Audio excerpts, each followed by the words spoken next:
el señor Kast, por lo menos no lo ha hecho hasta ahora. Francisco Belaunde, muy buenas noches. Gracias por la invitación, Fernando. ¿Qué lecciones debemos sacar en el Perú de lo que ha acontecido ayer en Chile? Bueno, creo que la principal lección tiene que ver con lo que se hizo cuando se inició el anterior proceso, ¿no? Donde una izquierda que dominaba toda la asamblea que se había, la convención que se había elegido en ese momento, y justamente la derecha no tenía ni siquiera la posibilidad, ¿no?, de vetar ninguna disposición. Esa izquierda pues se sintió básicamente casi que tenía todo el poder y prácticamente tuvo muy poco en cuenta otro tipo de posiciones. Y salió un proyecto que pues tenía una serie de deficiencias que asustaba mucho, ¿no?, que asustaba muchísimo, que tenía que ver cosas con la unidad nacional, con el sistema judicial, cosas por el estilo, y fue rechazada. Finalmente, quien abuse de su poder, al final se le voltea la cosa y como ha pasado ahora, ahora pues están totalmente derrotados y es una posición al otro lado del panorama político que es la que vence, ¿no? Ni siquiera la derecha más bien que uno podría ser tradicional, sino la derecha que está más a la derecha. Si es extrema o no sé qué, pero en todo caso está obviamente más a la derecha que la extrema, que la derecha tradicional. Que era de Piñera, ¿no?, que es la que ha gobernado varias veces. Exactamente, que de alguna manera se había alternado en el poder con la centroizquierda, ¿no? Entonces esa derecha también, claro, entre los dos pueden, digamos, elaborar finalmente la Constitución, pero vamos a ver cómo les va también en esa negociación entre ellos, ¿no? De acuerdo. Ahora, es la primera vez en Chile, me parece, en el Chile democrático, que las derechas obtienen más del 50% en una elección que no es presidencial. Sí. Si es que se suma el 35% que ha obtenido Kast a lo obtenido por la izquierda clásica, digamos, ¿no? Derecha clásica, se supera, creo que por primera vez 50 y tantos por ciento. Sí, 55, me parece. Es un cambio grande respecto a la mayoría que eligió a Boric hace sin menos de 2 duda. años. Ahora, la cosa que matizarla, porque también otro dato muy interesante, en este caso la elección era obligatoria, ¿no? Entonces, aparentemente, pero la cantidad de votos nulos, ¿no?, viciados, suma más o menos 21%. O sea, ese dato también es interesante porque indica que hay gente que no quiere saber nada, fue a votar, ¿no? Fue a votar porque, bueno, no le quedaba otra, pero han viciado su voto. Entiendo que la participación fue del 80%, ¿no?, más o menos.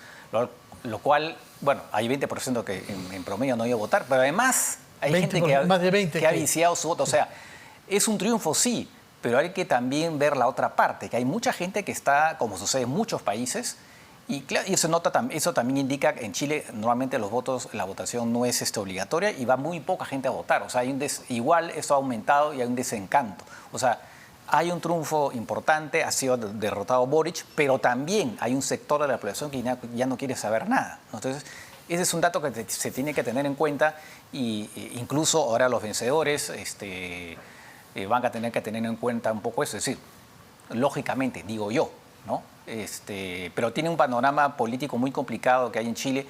¿Y cuáles son las razones de ese triunfo? Pues, como ya dije, la actuación anterior de la izquierda, pero también por las preocupaciones actuales, ¿no?, que tiene que ver efectivamente con la violencia, por la zona mapuche, el crimen, la delincuencia en general. Ahora Chile tiene una tasa de homicidios que está en 4.6 sobre 100.000, que es bajo respecto a otros, pero que es más, ¿no? El Perú está en cerca de 8, ¿no?, por ejemplo, ¿no? Ecuador está en 26. Pero en todo caso Chile todavía está bajo, pero claro, hay un aumento. El tema de los migrantes, y eso es algo que obviamente nutre posturas de gobierno fuerte, ¿no? De gobierno fuerte y que de alguna manera podría, como está pasando en otros países, llevar eventualmente, no se sabe, favorecer posturas que de alguna manera posterguen lo que tiene que ver con los derechos humanos y todo lo demás para luchar contra la corrupción. Todavía Chile no está en eso, pero estamos viendo de alguna manera que personajes como Bukele están cada vez más atrayendo a gente, ¿no? Es una especie de bucalización de la política. Bolsonaro perdió frente a Lula, ¿no? Aunque Bolsonaro perdió, efectivamente, pero esa figura de Bukele de alguna manera sí está como una especie de figura que está ahí un poco, ¿no?, asomándose a la política latinoamericana, ¿no? De acuerdo. ¿Cómo se logra? ¿Cuál es el mecanismo institucional para que la asamblea elegida de 50 miembros sea perfectamente paritaria? 25 mujeres, 25 hombres. Bueno, con toda franqueza los Las detalles, listas también, cómo se hizo en ese caso para lograr eso. Las listas son paritarias, como el PLU también, pero Claro. a nosotros no nos resulta. Nosotros Bueno, no tenemos ni de lejos 50-50. Bueno, allá habrán hecho una especie de cálculo muy perfecto pero efectivamente se han estado quejando gente que decía cómo es posible que gente que ha obtenido 17% al final ha tenido que hacer su lugar a gente que había obtenido menos simplemente porque era mujer. Me imagino que el mecanismo utilizado ha sido muy estricto, muy severo y finalmente ha podido llevar a esta elección paritaria, ¿no? Ahora, lo que llama la atención también es el peso enorme que tenían los escaños atribuidos a comunidades indígenas o pueblos indígenas o naciones indígenas, como algunos las llaman, y en este caso solamente hay uno. Sí, claro, es que ha habido efectivamente, creo que ese va a haber sido una concesión, ¿no? Porque efectivamente lo anterior había un peso bastante importante y lo ahora debe haber sido una concesión, pero creo que es uno que más representa a todos los pueblos indígenas, porque Sí. antes efectivamente todos los pueblos tenían pues una representación, ahora solamente es uno. Y claro, tiene que ver un poco, han cambiado totalmente el sistema después de lo que pasó efectivamente. Lo que pasa es que todo lo que pasó tras el último intento quedó bastante desprestigiado, ¿no? Y con el resultado que fue contundente, de más de 60% de rechazo. 62% votó por Entonces, claro, rechazar. han querido hacer una cosa totalmente distinta, donde además había una negociación, y entonces, bueno, han finalmente admitido esa figura de por lo menos uno, pero que en realidad, pues, claro, es mucho menos de lo que había antes. Yo creo que tiene que haber una especie de reacción a lo que pasó anteriormente. O sea, la verdad que la izquierda que salió elegida en la anterior convención hicieron barbaridades, ¿no? Incluso el comportamiento folclórico, al final lo que adoptaron, una constitución mal redactada también, ¿no? Claro, que hubo un momento que tuvo que ser compaginada, pero incluso después lo que salió estaba mal redactado, con dudas, o sea, con cosas imprecisas, repeticiones. Un trabajo desastroso, y ahí están las consecuencias. Al final ese tipo de cosas se pagan, ¿no? De acuerdo. Por lo menos, ¿Sobre ¿no? qué temas fundamentales a usted le parece que hay consenso para cambiar la Constitución que dejó Pinochet el año 80? Bueno, tiene que ver, bueno, hay los temas sociales que de alguna manera, lo que sí no va a cambiar, me parece, y ahí va a haber choque con la izquierda, es el tema del el Estado liberal, ¿no? Un Estado donde finalmente lo que van a buscar es un Estado que sí, efectivamente, siendo un Estado subsidiario, un poco con lo que tenemos acá, que el Estado interviene únicamente en el caso de, que la economía, los privados no puedan funcionar, ¿no? Habrá, me imagino, algunas concesiones en materia social, ¿no? Si es que efectivamente la derecha quiere asegurarse que finalmente lo que salga de ahí sea votado en un referéndum, porque también podría ser el cálculo que finalmente sea rechazado. Otra vez, por segunda claro, vez. Radicalizar, ¿no? el proyecto constitucional para que al final sea rechazado y quedarse, ¿no? con la constitución de Pinochet. Aunque es verdad que la constitución de Pinochet, como la de Fujimori, han sido reformadas y democratizadas, ¿no? Entonces, yo creo que va a haber solamente concesiones a nivel, seguramente, de los pueblos indígenas, algún tipo de concesión, tal vez cosmético, ¿no? Temas sociales, seguramente. Habrá que ver qué pasa con la educación. Eso sería interesante, ¿no? ¿Qué es lo que deciden respecto de la educación? Si es que se va a querer volver a un esquema más bien de primacía de lo privado. Eso puede ser peligroso porque eso dio pues lugar a protestas muy grandes desde hace mucho tiempo, y antes incluso el propio Boris, ¿no? En su juventud, más juventud todavía, también participó de eso. Entonces, será interesante ver qué es lo que pasa en ese caso. En su discurso anoche, aceptando la derrota, Boric dijo que se va a dedicar a sus prioridades, como diciendo, no me voy a ocupar mucho de la constituyente. Bueno, no puede hacer el mucho porque claro, tiene una pequeña representación, ¿no? Creo que son 17 sobre 50, los otros 33 son de derecha. Bueno, pero que priorizó educación, salud, migración y seguridad ciudadana. claro. Ha recentrado su política. Claro. Digamos que educación, salud podría de alguna manera ser la parte, si se quiere, de izquierda, de alguna manera, ¿no? Vamos a ver hacia dónde lleva ese proyecto, ¿no?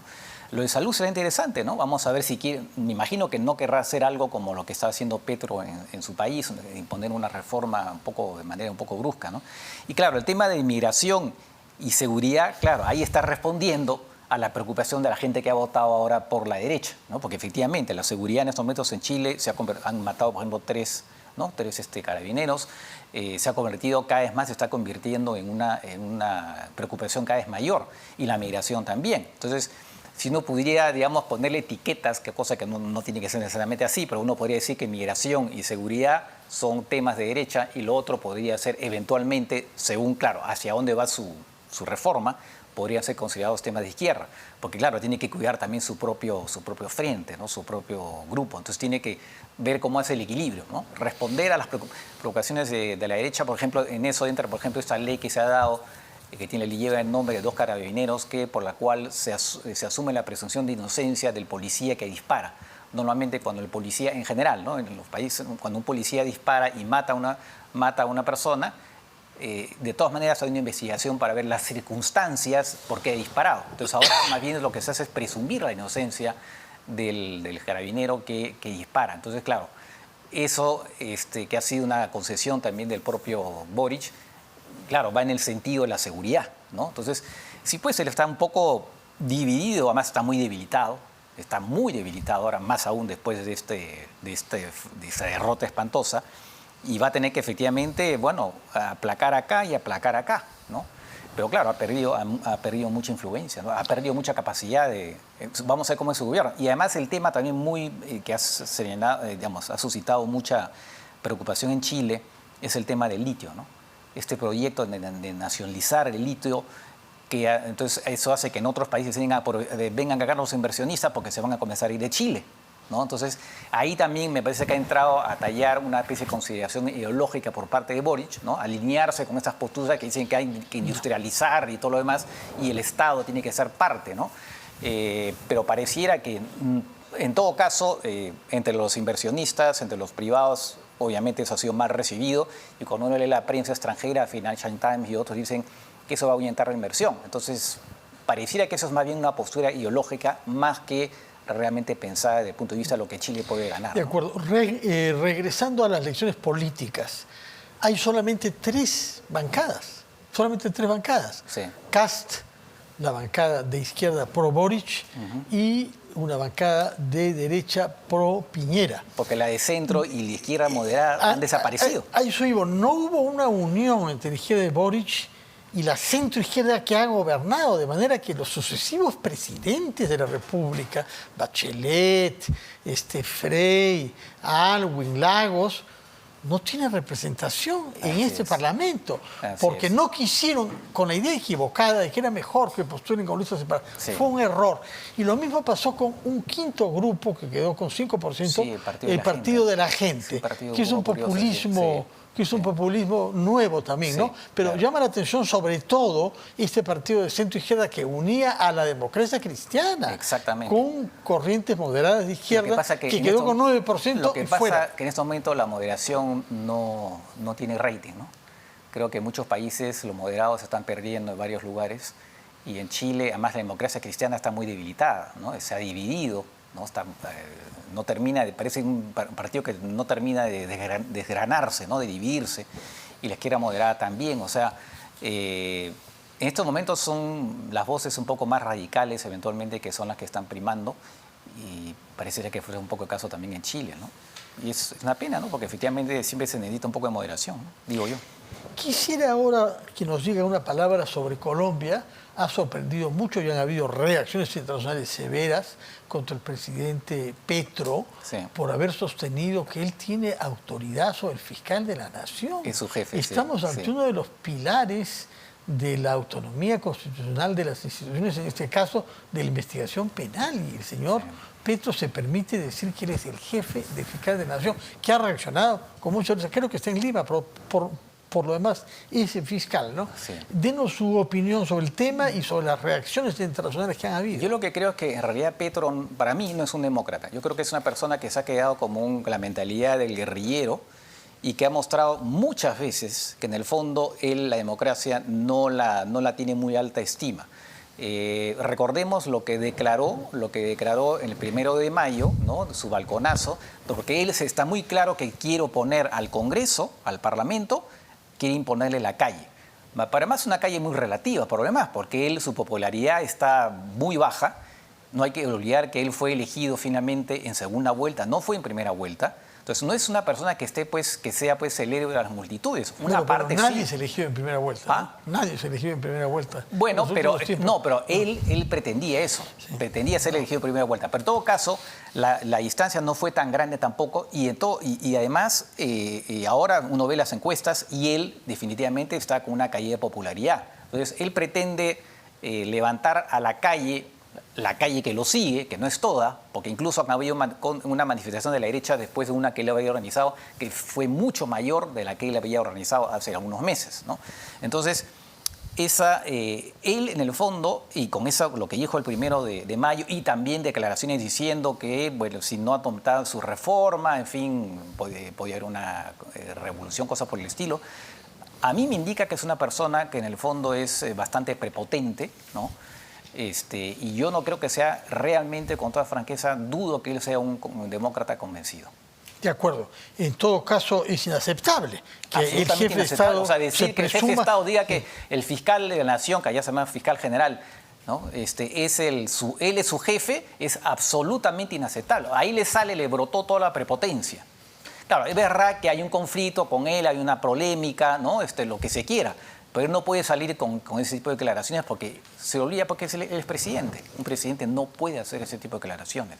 Entonces, ahí indica claramente que es una persona que tiene que ser muy estrechamente monitoreada por las fuerzas democráticas, porque no es una persona que, otra vez, ¿no? Que realmente, para mí, no creo que es una persona que crea realmente en democracia, ¿no? Ahora, necesitamos contar con él cuando se trate de hacer realpolitik, por ejemplo, frente a los migrantes. Sí. Se ha hablado mucho de un corredor humanitario. Venezuela ha hecho un gesto, lo ha hecho con Chile, sí, pero no con el Perú.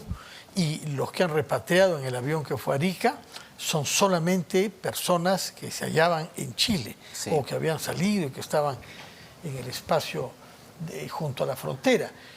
No sabemos si es que Venezuela va a hacer algún gesto en el Perú para eventualmente repatriar a migrantes venezolanos que quieran regresar a su país. Claro. Pero no hay otra alternativa para aliviar la presión de esta migración, ¿no?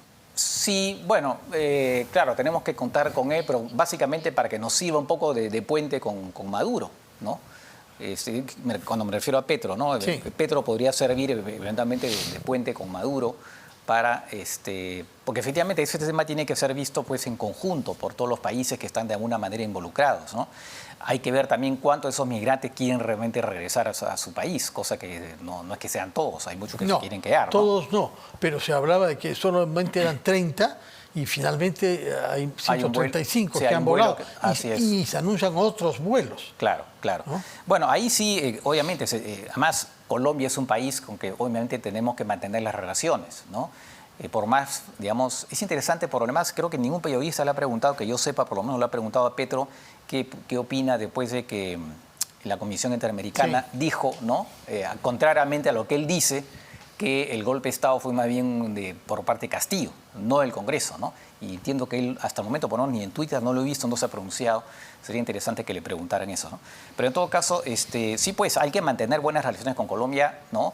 La Cancillería de Colombia sacó, me acuerdo, un comunicado muy inteligente después de que se declaró persona no grata en el Congreso a Petro, ¿no? Entonces ya un poco quiso poner una especie de, ok, parémosla acá, pero otra vez arremetió Petro con el mismo tema de Castillo. Entonces hay que tratar de llevar la fiesta en paz y si nos puede ayudar con Maduro para el tema de los migrantes, en buena hora, ¿no? Bienvenido será.